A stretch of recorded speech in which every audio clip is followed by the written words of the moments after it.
Another actual, just back with the magnetic fields, another interesting piece of trivia is that Stephen Merritt, the lead singer, for one thing, he almost always wears brown. I don't know why, but if you see him he almost always just, but also he has a condition where loud noises give him a really bad ringing in one of his ears. There's it's not tinnitus, but it's sort of something similar.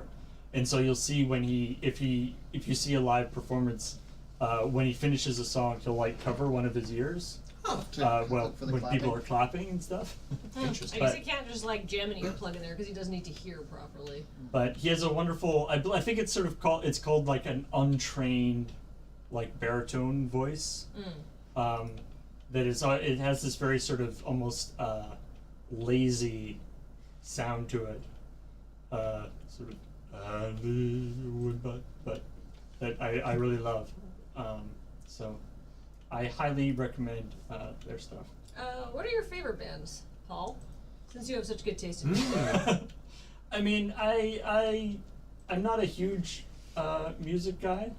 I mean, I like music, obviously, but I find it often difficult to sort of find new music. But obviously, the magnetic fields, the MFB Giants are wonderful, of course. And as you've seen from stuff that I've seen, Leonard Cohen and Stan Rogers and Johnny Cash and all those wonderful guys.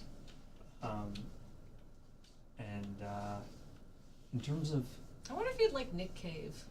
I've listened to a few Nick Cave things, and I quite. Do you think of music that you like as music that you would also like to sing? So do you think you gravitate towards stuff that is it goes both ways, but I do certainly value being able to sing a thing.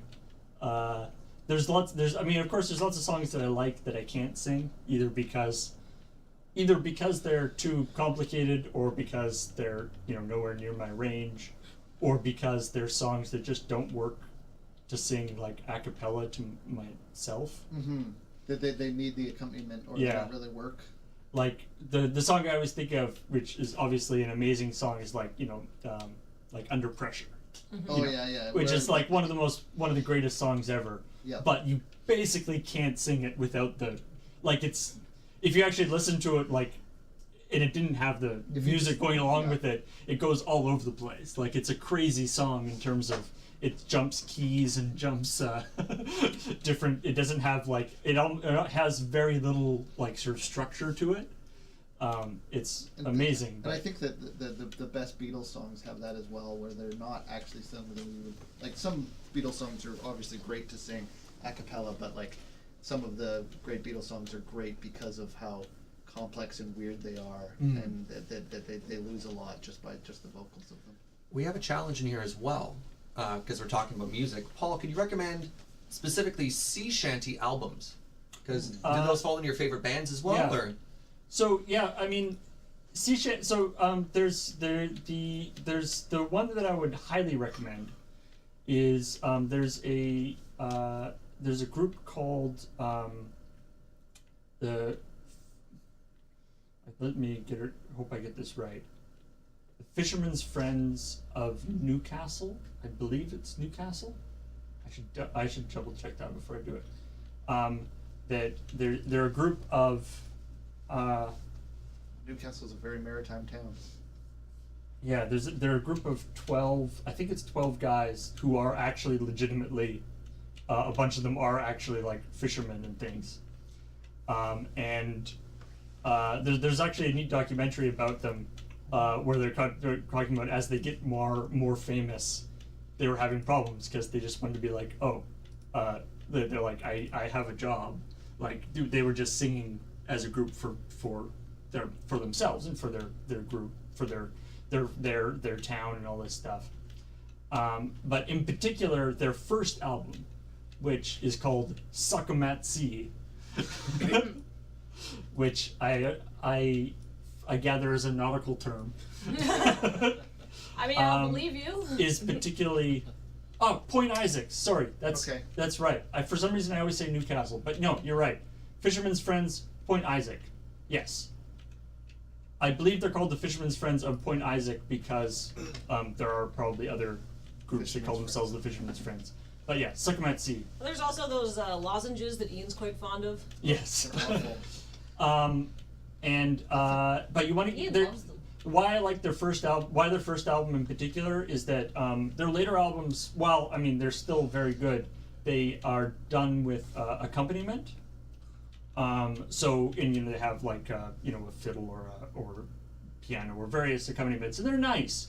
But to me, I always loved the sort of sea shanties as kind of a pure, just the voice thing.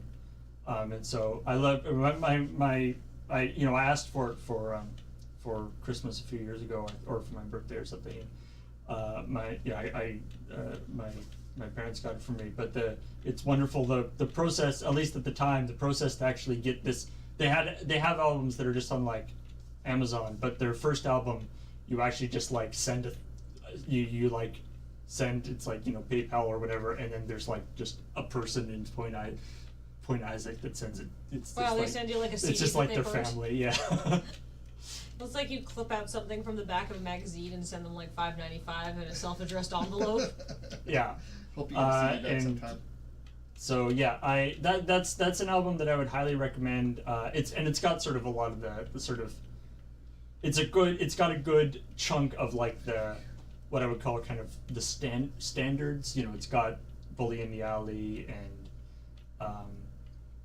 the Last Leviathan and South Australia and a bunch of these sort of songs that you may have heard me sing and have probably heard if you have played Assassin's Creed Black Flag because they sing them all the time and stuff. Thank and you, so Colin. that's really good. So I would highly recommend that in terms of a source of sea shanties. We have